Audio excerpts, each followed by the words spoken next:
Márcio Fortes, que falará sobre abertura da economia.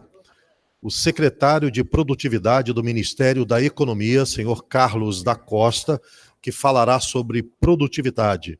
E o presidente do SEBRE e ex-presidente do BNDES, senhor José Pio Borges, que falará sobre privatizações. Como moderador, convido o economista Cláudio Contador.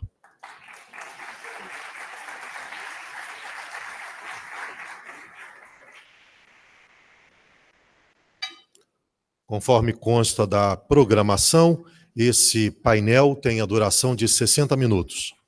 Com a palavra, o moderador, o economista Cláudio Contador.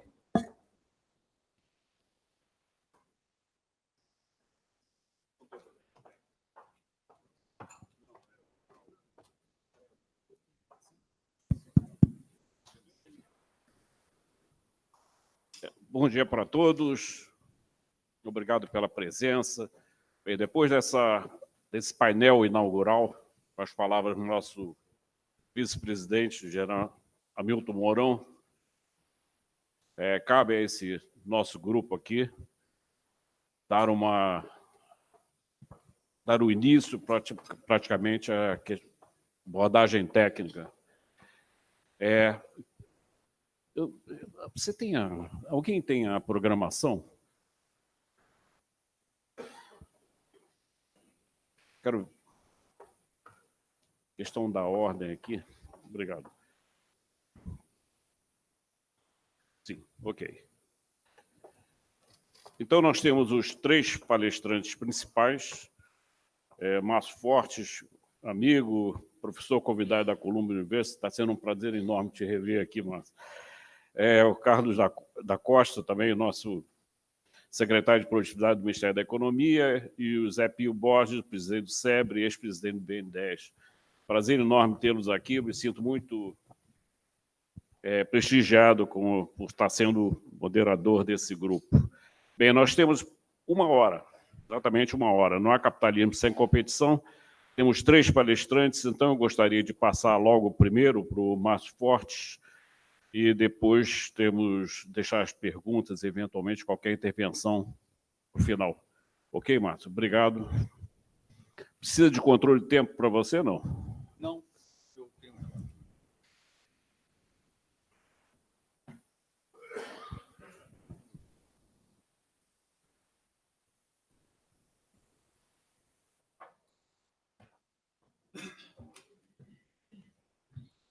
Bom dia a todos. E espero não frustrá-los a todos numa casa de economistas e na Fundação Getúlio Vargas. O título da minha apresentação é simples, é simplesmente a abertura da economia. Eu vou pedir licença a todos, tendo em vista que eu estou com essa tarefa interessante de participar dos trabalhos lá na Universidade de Colômbia, de colocar a economia numa perspectiva menos técnica e mais histórica. E esse é um pequeno roteiro do que eu vou expor, não vou passar dos 15 minutos, mas a colocação-chave é que a economia depende da política, e não o contrário. Quem manda é a política. E eu, analisando a história brasileira, eu não sei se ele tem aí a capacidade de passar uma timeline da política brasileira, o rapaz lá dentro tem a chave disso. A nossa história é muito simples, brasileira. São períodos bem marcados de 40, 60, 80 anos. E o que está acontecendo no Brasil hoje é extremamente simples. Pode subir isso aqui, eu não sei como é que sobe.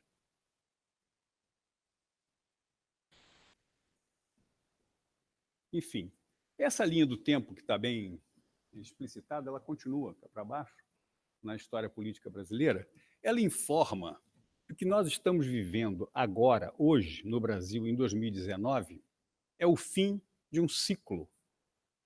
Não é uma passagem eleitoral, não é o Jair Bolsonaro que foi eleito. O que aconteceu foi uma disrupção com um ciclo histórico, parecido com a disrupção que aconteceu na República Velha Brasileira. Para a gente se lembrar, Cláudio, o AI-5 foi cancelado em 1979, quando houve a reabertura política mitigada naquele momento, o encerramento do bipartidarismo, a abertura dos novos partidos políticos foi em 79, exatamente 40 anos atrás. 40 anos foi o tempo todo da República Velha, entre a proclamação da República e o Getúlio Vargas. Nós vivemos uma República Velha inteira. Quer dizer, de 79 até hoje é uma República Velha inteira. Aquele monte de nome de presidente da República cabe no nosso período de vida.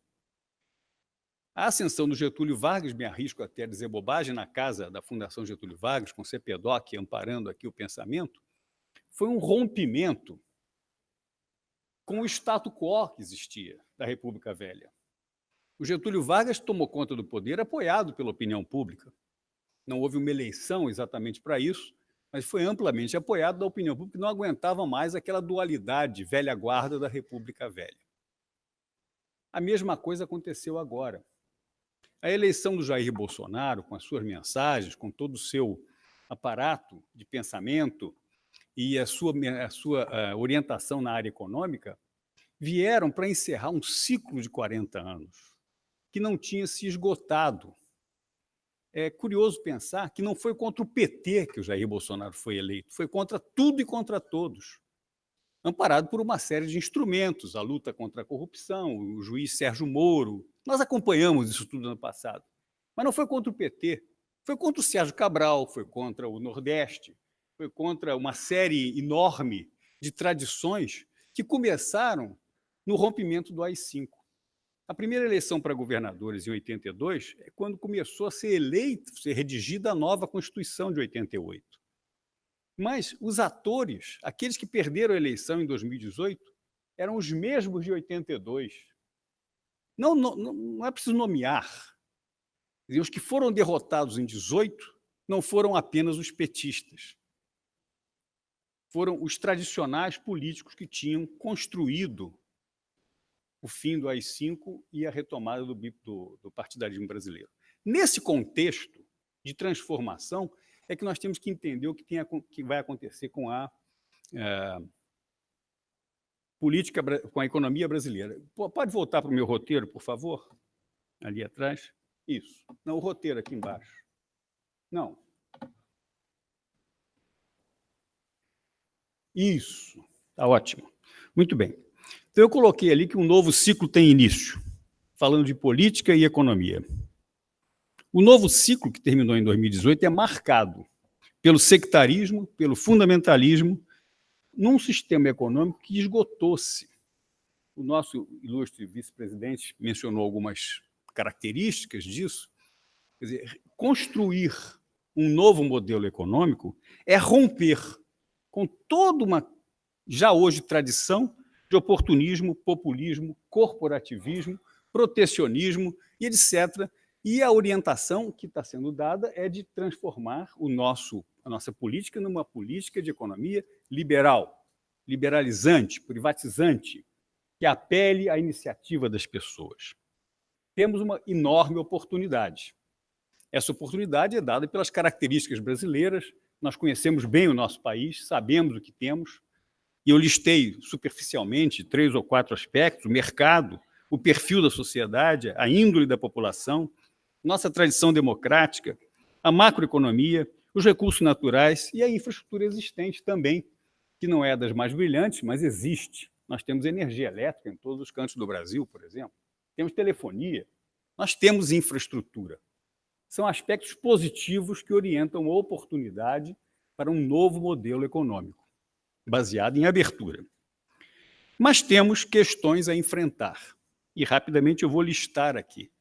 Quanto à economia, o déficit público, a baixa competitividade, a previdência social e as questões ligadas à atuação no setor produtivo. O setor produtivo brasileiro se ressente não só de aspectos ligados à macroeconomia, tributária e tal, mas aquilo que eu mais ou menos listei. Segurança jurídica e legal para negócios e investimentos.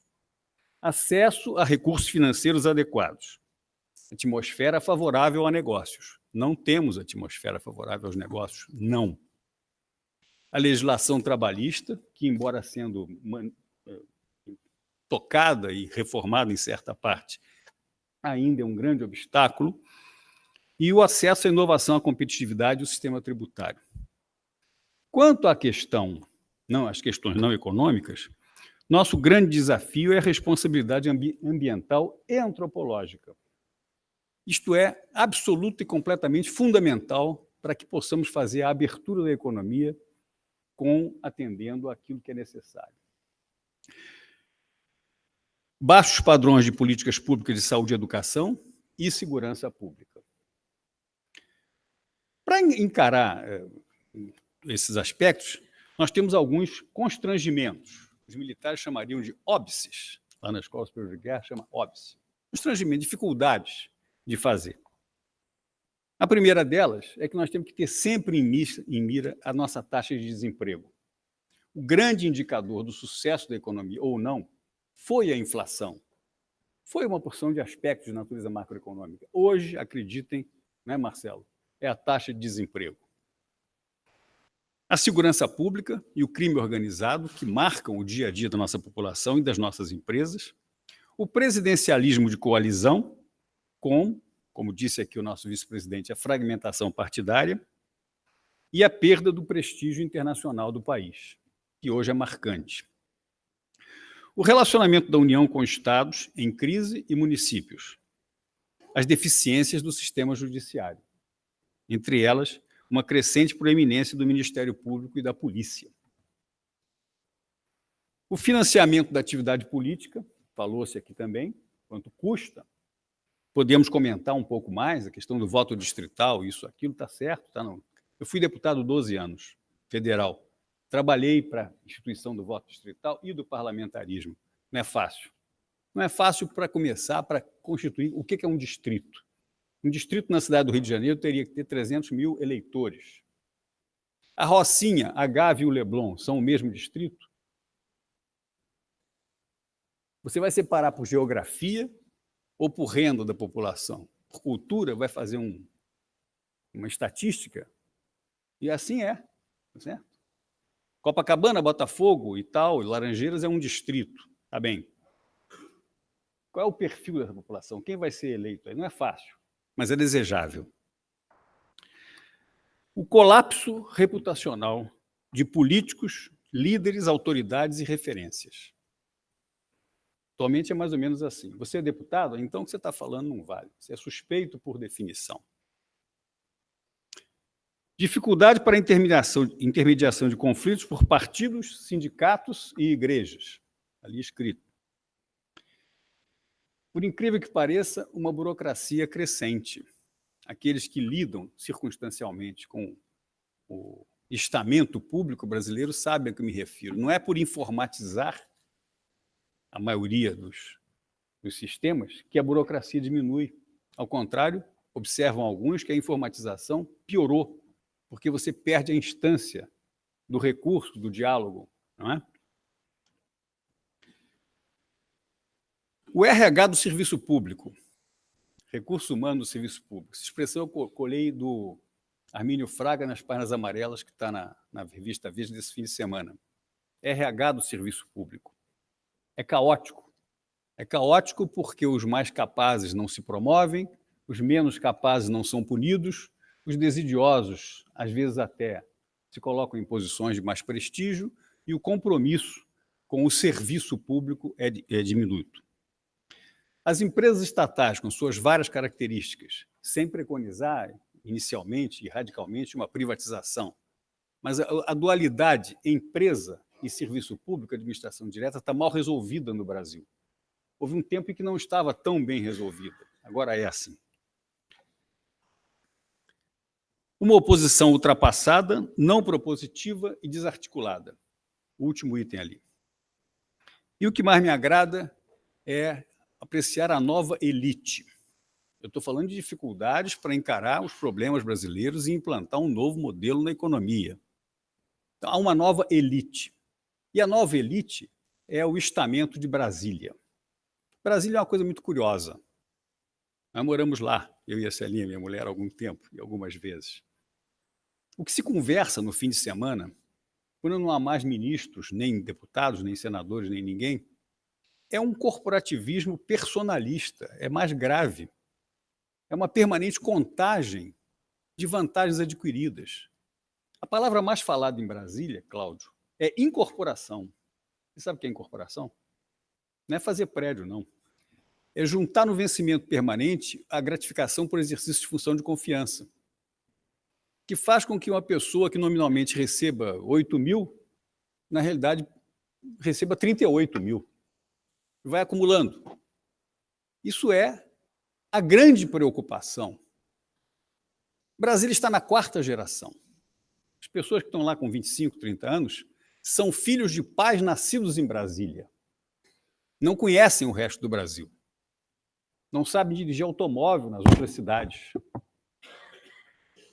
Estranham as demandas do Brasil e são encarregados de formular não só projetos de lei, como sentenças judiciárias, como, enfim, entender o Brasil. Entender o Brasil com um recado novo, hoje, motivado pelo momento político de o fim de um ciclo, com uma proposta liberalizante na economia, entender que a abertura da economia, não só dentro de casa, mas com uma integração competitiva com o resto do mundo, é a nossa saída para a retomada do desenvolvimento, é efetivamente o nosso desafio de hoje, e eu, desculpe, coloco na mão de vocês, como economistas e especialistas, que possam nos orientar ao longo do dia de hoje. Parabéns a todos e muito obrigado.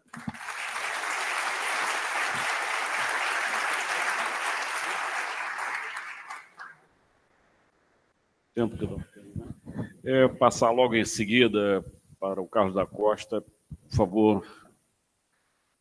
Vai falar ali?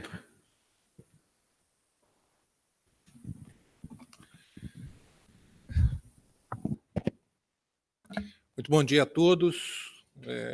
Eu gostaria de... Olha, esse foi a contagem de tempo mais rápida. Eu nunca recebi uma contagem de tempo logo que você chega. Eu gostaria de saudar a Fundação Getúlio Vargas, em nome do seu presidente, Carlos Ivan Simonsen Leal, o presidente do CODEMEC, meu amigo Tomás Tosta de Sá. Estava me lembrando quando eu era um jovem recém-formado, já trabalhamos na reforma da Previdência há 25 anos, defendendo o regime de capitalização. Conforme o general Mourão falou, nosso vice-presidente, daqui a alguns anos, talvez menos do que 5, vai ter que voltar a essa discussão, que é que vai garantir o equilíbrio permanente da nossa Previdência, conforme a gente defende há 25 anos, não é, meu amigo? Gostaria de saudar também o nosso superintendente do SEBRAE aqui no Rio de Janeiro, meu amigo também Antônio Alvarenga, em nome de quem eu saúdo todos os representantes de entidades associativas, serviços sociais autônomos aqui presentes. Saudar o professor Marcelo Neri, em nome de quem saúdo todos os professores da Fundação Getúlio Vargas e os nossos painelistas. José Pio Borges foi presidente de uma casa em que eu fui diretor durante pouco mais de um ano, já no governo Michel Temer, deputado Márcio Fortes, professor de Colômbia, e também meu amigo que cometeu talvez um erro ou um acerto, não sei, vamos ver qual vai ser o resultado dessas nossas políticas econômicas do governo, foi um dos que escreveu uma carta de recomendação para eu ir para o meu doutorado na UCLA. Demais presentes, nós temos uma grande oportunidade hoje no Brasil. Eu fico impressionado quando ouço o nosso vice-presidente falar com total alinhamento com a linha que todos nós no governo temos de modernização de uma economia de mercado, numa economia capitalista, numa economia próspera para o nosso país. Desde a campanha, que isso é assim, isso não aconteceu agora, nós seguimos aquilo que nós prometemos durante a campanha. Eu lembro, estava conversando com o João Mourão, na ABIMAC, uma das associações que mais tem se destacado por algumas bandeiras a favor de determinadas ferramentas de protecionismo comercial, em que ele começou citando Ayn Rand na campanha ainda naquela associação. nós acreditamos que aquilo que trará prosperidade é uma das maiores invenções que a humanidade já teve, que são os mercados livres, que já tiraram bilhões de pessoas da miséria, inclusive recentemente na Europa e na Ásia, foi a adoção do regime de mercados livres, um regime capitalista, concorrencial, que fez com que as pessoas conseguissem ter celulares, conseguissem ter meias, porque não é mais meias para os ricos que os mercados trazem, é que mais pessoas tenham meias, como se falava desde a Revolução Industrial. A abertura do mercado de telecomunicações no Brasil não fez com que as pessoas mais ricas tivessem mais telefones. De fato, hoje as pessoas mais ricas provavelmente têm menos telefones do que tinham na época quando compravam telefones como maneira de poupança e de investimento. Isso fez com que mais brasileiros tivessem telefones. Não é mais Estado aquilo que vai trazer mais saneamento para o povo brasileiro. Hoje o Brasil é um dos poucos países do mundo em que há maior penetração de celulares nas residências do que de esgoto. Hoje apenas 50% da população brasileira tem esgoto nas suas residências. Nós estamos numa idade média ainda para metade da população brasileira. E com isso morrem por dia 15 bebês nascidos saudáveis antes de completar um ano por conta das doenças advindas da falta de saneamento no Brasil. Não será mais governo que vai resolver isso. Será a abertura do mercado de saneamento com a lei de saneamento que existe hoje. Nós estamos na fase final no Congresso Nacional. Não foram os mercados que fizeram com que a nossa produtividade caísse de 40% da produtividade média de um trabalhador americano em 1980 para 23% hoje. Foi justamente a falta de mercados. Nós hoje temos um diagnóstico que o Brasil parece mais com um país dirigista, uma economia socialista, como era típica da Europa Oriental, do que mesmo com os nossos vizinhos da América Latina. Praticamente todo o setor da nossa economia hoje é regulado e mal regulado e possui enormes barreiras à competição e à entrada de novas empresas. Nós temos hoje no governo uma agenda, como o vice-presidente Mourão falou, que metade dela é equilíbrio fiscal, sem o qual nós não conseguimos fazer mais nada, e temos uma outra agenda que agora vai começar a ser acelerada, que é a agenda de produtividade, principalmente baseada na recomposição de um bom ambiente de negócios e de maior competição. Um dos nossos grandes inspiradores é o Ludwig Erhard, que foi o primeiro ministro da economia da Alemanha no pós-guerra.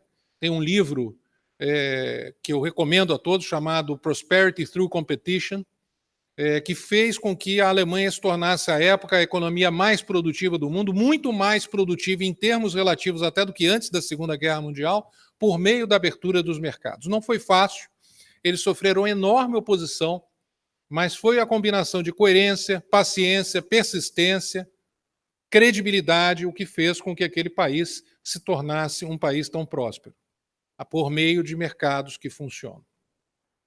Nós hoje, na Secretaria Especial de Produtividade, temos uma agenda com 4 planos econômicos. A gente já apresentou conceitualmente, vamos apresentar em detalhes em breve. A CPEC foi criada com base no que era o antigo MIDIC, Ministério da Indústria e Comércio, uma parte do Ministério do Trabalho, uma parte da Fazenda e do Planejamento. Eram 13 secretarias relacionadas à produtividade que muitas vezes tinham agendas opostas, brigavam uma com a outra, não existia uma visão única, muitas fazendo trabalhos excepcionais, mas faltava uma homogeneidade, uma visão daquilo que iria nos levar à produtividade. Enquanto a gente tinha, por exemplo, uma CEPRAC na Fazenda, dizendo precisamos abrir os mercados, precisamos remover barreiras, nós muitas vezes tínhamos outros ministérios defendendo precisamos fechar o mercado, apoiar a indústria nascente e assim por diante. Nós hoje temos uma visão. Essa visão tem 5 pilares, e esses 5 pilares são simplificação, um bom ambiente de negócio, concorrência para a prosperidade, uma estratégia nacional de qualificação, está inclusive a cargo de um professor aqui da casa, o Fernando Holanda Barbosa Filho, que está na minha equipe, é um dos secretários que hoje estão na CPEC. Nós temos também uma agenda chamada Brasil 4.0 para remover os obstáculos para que a gente seja mais inovador, mais digital, e a Proinfra, que é a abertura dos mercados de infraestrutura ao financiamento privado. Essas agendas são uma agenda que visa a fazer com que o Brasil recupere a produtividade perdida e consiga entrar num caminho virtuoso que pode levar definitivamente o nosso país a crescer mais de 4% ao ano.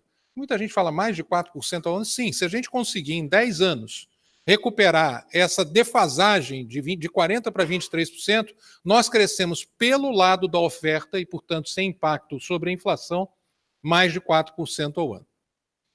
Mas, para isso, nós precisamos avançar nessas agendas. E eu não vou me estender sobre todas elas, eu só gostaria de entrar em maiores detalhes sobre uma delas, que é a chamada concorrência para a prosperidade.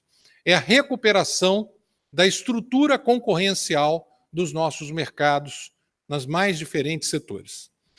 Para os senhores terem uma ideia, nós hoje estamos em penúltimo lugar num ranking da OCDE chamado Product Market Regulation.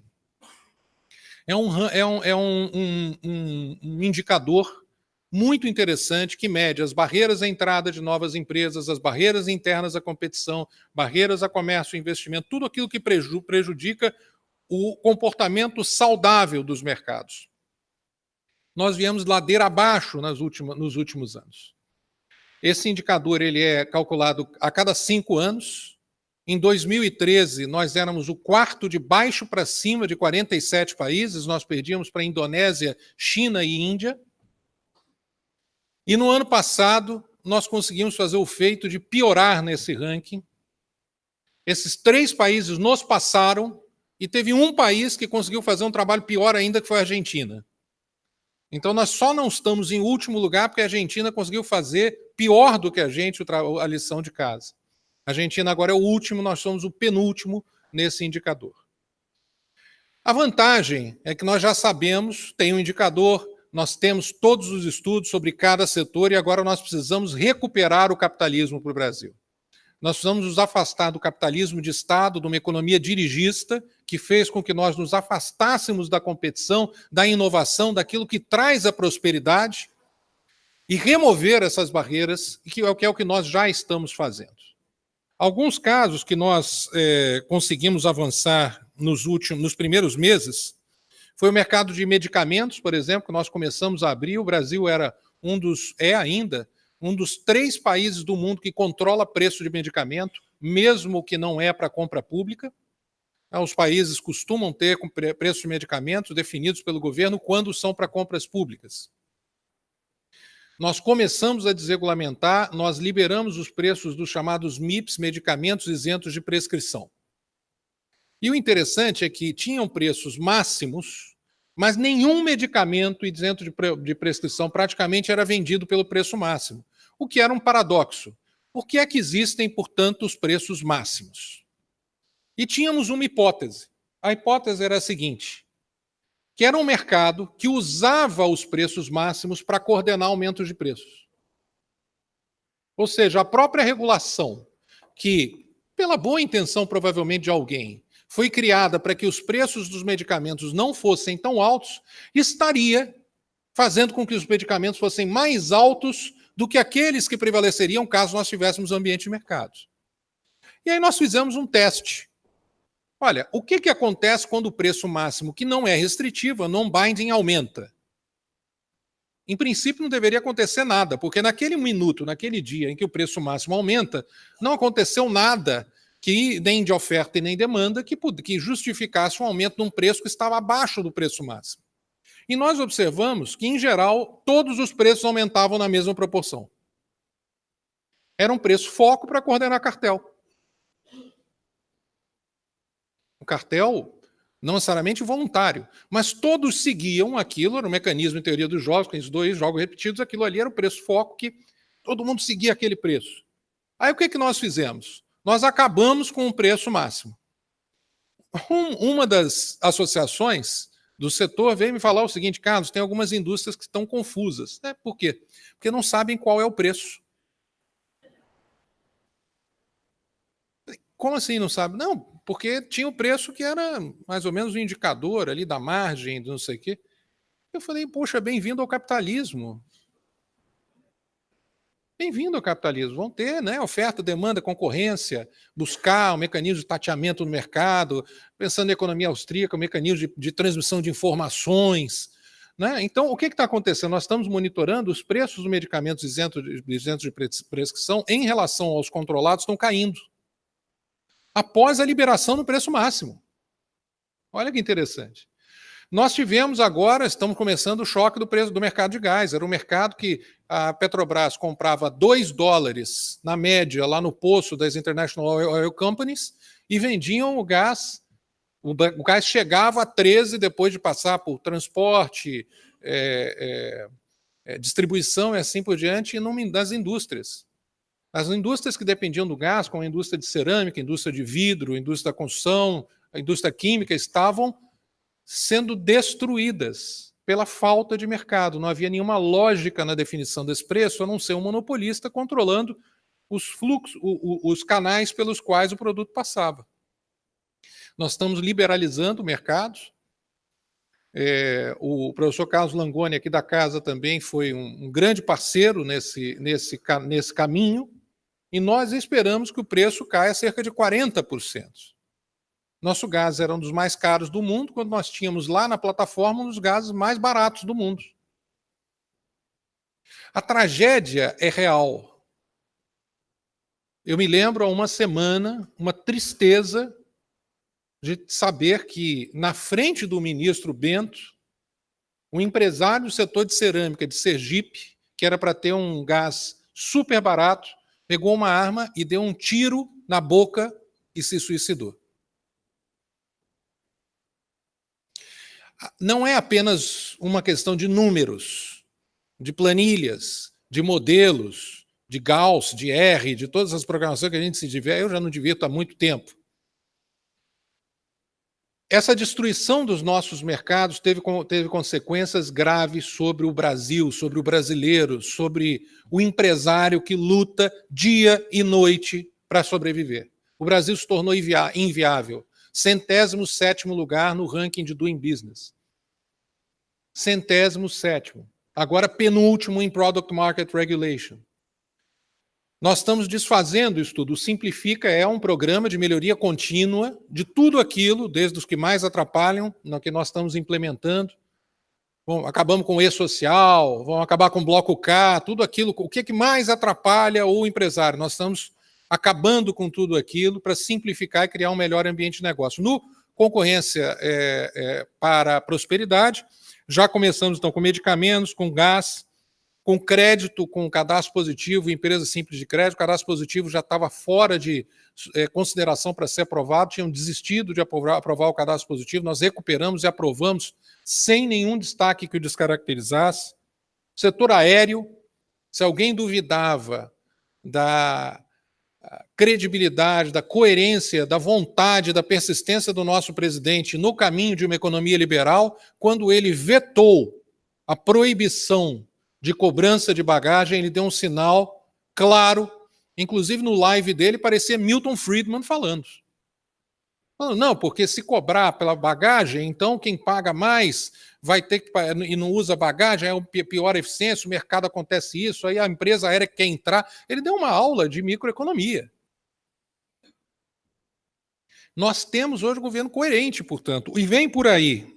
Bom, fizemos também na construção algumas medidas, e vem por aí, mercado de cabotagem, não faz sentido, existem muitas barreiras ao mercado de cabotagem hoje no Brasil, faz com que ele não funcione de maneira livre. Mercado de energia, mercado de terras, mercado de mídia. Outro dia nós proibimos que a Fox passasse conteúdo na internet. Não, mas o CAD cometeu um erro. Isso está sendo discutido na justiça se o CAD cometeu um erro ou não. A verdade é que a lei do SEAC, do Serviço de Acesso Condicionado na internet, que está por detrás dessa discussão, ela traz enorme insegurança jurídica e fecha o mercado, como todas as nossas leis e como as ações do governo. Tem determinadas coisas que estão nas ações do governo. A Vale não seria uma empresa próspera hoje se ela tivesse feito algumas coisas que os governos anteriores defendiam. Por exemplo, não sei se vocês lembram, que o governo do PT chegou a defender e pressionar a Vale para que ela investisse mais em siderurgia. Ele dizia que na nova matriz econômica a gente tinha que investir mais em valor agregado e menos em mineração. Olha o que está acontecendo com as empresas siderúrgicas. Na época, o presidente Rogério teve um problema, inclusive, com o presidente da República, porque ele disse: eu não vou fazer isso, eu não vou desrespeitar os meus acionistas. Investiu mais em mineração. Teve uma outra pressão à época, que foi uma outra divergência sobre navios, que dizia que a Vale deveria dar prioridade e comprar navios brasileiros. Não teriam. Nós teríamos hoje navios menores com destruição da eficiência do nosso minério internacionalmente. Também falou, não vamos fazer isso, o mercado está indo para outra direção. Os sinais do mercado estão indo para outra direção.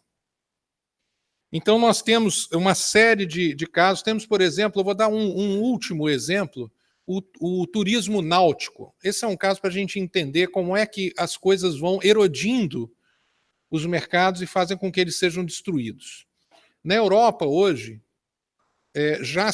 o faturamento do turismo náutico de barcos de charter, principalmente charter, já é maior do que os hotéis no litoral do Mediterrâneo. Um boom. Turismo náutico é impressionantemente desenvolvido. Já existem países como a Croácia, em que estimativas indicam que os barcos de charter têm maior faturamento do que todos os hotéis daquele país. No Brasil, isso é praticamente inexistente. Eu estava conversando com o Amir Klink, um grande amigo, que já navegou 250 mil milhas náuticas em sua vida. Ele estava falando, Carlos, eu não posso fazer charter. Por quê? Porque eu sou capitão amador. Como eu sou capitão amador, eu não posso prestar serviço náutico. Não posso pilotar um barco, não posso alugar meu barco, não posso fazer nada disso. Para isso, você precisa ser capitão profissional ou mestre profissional. Porque você então não vira, né? Capitão profissional, não é? Porque eu precisaria fazer um curso de 7 anos na Marinha Mercante, em tempo integral. Se eu não fizer o curso de 7 anos na Marinha Mercante em tempo integral, onde se formam de 20 a 40 capitães por ano, eu não posso. Falei, mas como assim? Porque esse curso é também para pilotar rebocador de superpetroleiro, essas coisas. Mas se eu tenho um barco de 38 pés, um veleiro e quiser fazer turismo náutico, eu não posso. Posso eu usar, mas eu não posso explorar profissionalmente. E aí, como eu não posso explorar profissionalmente, o pouquinho que existe no Brasil é tudo irregular. Como é irregular, nenhuma seguradora ofereceria serviço para eles. E sem seguradora, nenhuma empresa, como a Morings, que é a maior do mundo, empresa de bilhões, vai fazer investimento no Brasil. Ele não vai colocar barcos aqui para que se ofereça charter se não tiver seguro. E, portanto, isso não existe. O pouco que existe é irregular. O pouco que existe é irregular. Se a gente está estudando isso, conseguimos promulgar uma lei simplesmente para mudar isso, a gente está estudando se é lei, se é portaria, se é decreto, nós vamos destravar milhões de investimentos com milhares de empregos no Brasil com turismo náutico. Esse é apenas um exemplo do trabalho que nós estamos fazendo dentro do pilar concorrência para a prosperidade, que é um dos 5 pilares. Nós acreditamos que os mercados, com ferramenta de sinalização, de atração de investimento, com estímulo à inovação e assim por diante, tem um potencial gigantesco para que o Brasil cresça e cresça muito nos próximos anos. Muito obrigado.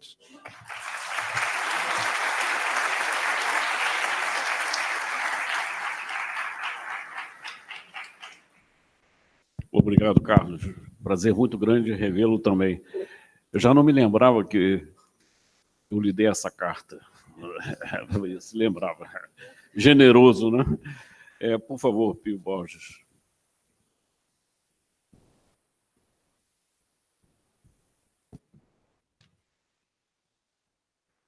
Bom dia a todos. Eu agradeço o convite do meu amigo Tomás e do Carlos Ivan estar aqui hoje para falar de privatização. A privatização há muito deixou de ser um tema ideológico e passou a ser parte da agenda de reforma do Estado, que inclui a retomada do crescimento, produtividade e abertura da economia. Na realidade,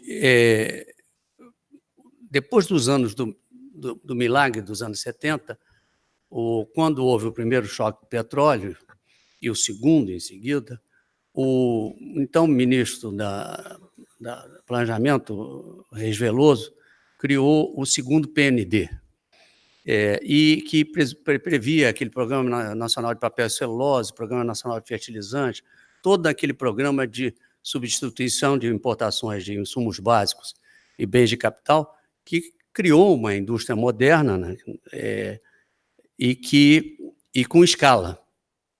Mas que no meio dos anos 80, quando era presidente do BNDES, o Márcio Fortes, esse ciclo se esgotou, quer dizer, entrou num período de recessão e que formou-se um grupo no BNDES, então, de grandes economistas, um deles o Inácio Rangel, que era um dos da época da CEPAL, e também Júlio Mourão, que é engraçado que economista de origem de esquerda, mas que o Júlio tinha sido, inclusive, preso, etc., durante o período da militar, mas que propuseram uma agenda que eles chamavam de integração competitiva. Integração competitiva era a abertura da economia para que as empresas, progressiva, para que as empresas se tornassem competitivas, porque após a implantação havia ainda um grau de proteção muito elevado, paralelamente, o BNDES, dentro do próprio banco, o Márcio, tomou a decisão de vender as empresas que tinham caído nas mãos do banco por questões financeiras, como Caraíba Metais, Usimec, Celulose da Bahia, e estavam causando um prejuízo enorme ao BNDES naquele período. Então, ali foi o germe do programa de privatização. Quando o presidente Collor foi eleito, então foi aprovada a Lei 8.031, que criou o Programa Nacional de Privatização e paralelamente, iniciou-se o Programa de Abertura da Economia, que previa uma redução de tarifas ao longo de 5 anos para chegar num nível de tarifa bastante competitivo naquela época. O programa de privatização, naquele período, foram só 2 anos do governo Collor, mas iniciou-se com siderurgia, petroquímica e fertilizantes. E foi acontecer a famosa privatização da Usiminas, que foi a primeira, mas mesmo depois do impeachment, a privatização continuou. E o Itamar Franco, o presidente Itamar Franco, privatizou a CSN, que tinha se oposto originalmente ao programa de privatização. Ele mesmo privatizou a CSN, que era uma coisa muito simbólica. E, mesmo depois, com o presidente Fernando Henrique, então, tomou digamos, outra dimensão, já na área de telecomunicações e, sobretudo, a Vale, que que tiveram um sucesso extraordinário.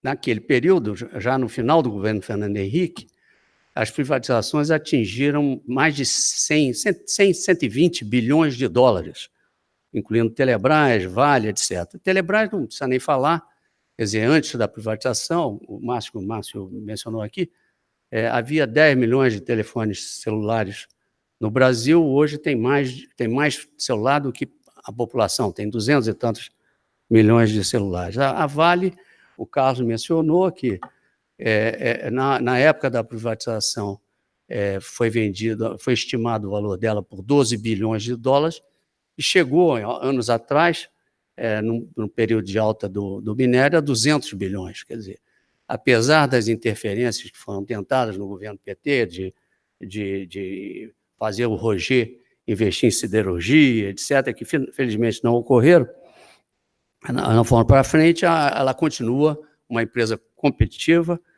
e completamente diferente do que era, apesar de ser considerada uma empresa muito,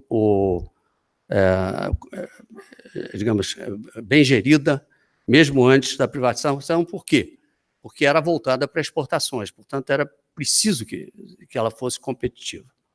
Infelizmente, a agenda de abertura não foi muito longe, quer dizer,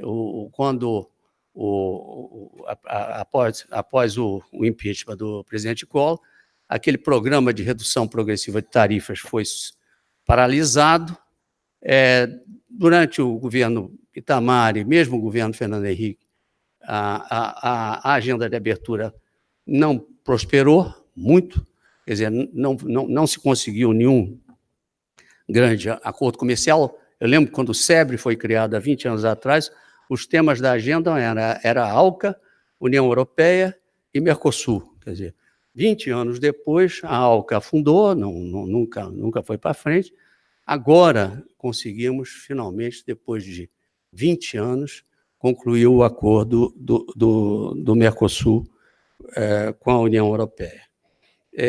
Enquanto isso, o que acontece? A privatização ela mesma, durante o governo PT, privatização era um nome que eles não se gostavam, então houve uma evolução semântica e passou-se a chamar de PPP, para evitar o termo privatização, mas mesmo assim houve um grande retrocesso, uma criação de empresas estatais, etc., que geraram todas essas tragédias que não é bom mencionar. O fato é que a taxa de investimento do Brasil, que já foi 28%, hoje está baixíssima, por volta de 15%, não sei.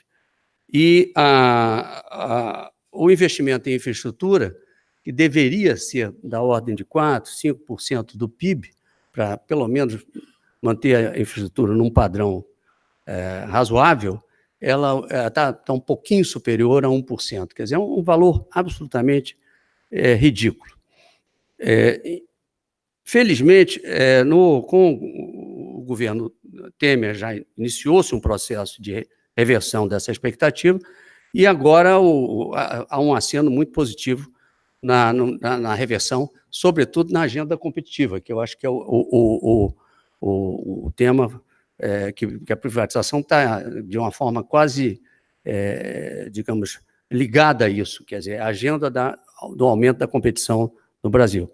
O SEBRE tem uma proposta do ano passado de abertura comercial, que foi feita pelo embaixador Graça Lima, que propunha a abertura autônoma, ou seja, que se diferencia da abertura unilateral, porque a abertura autônoma é uma abertura que você não ligada a acordos comerciais, e, digamos, da parte do Brasil, no entendimento de que o maior beneficiado pela abertura é o próprio Brasil.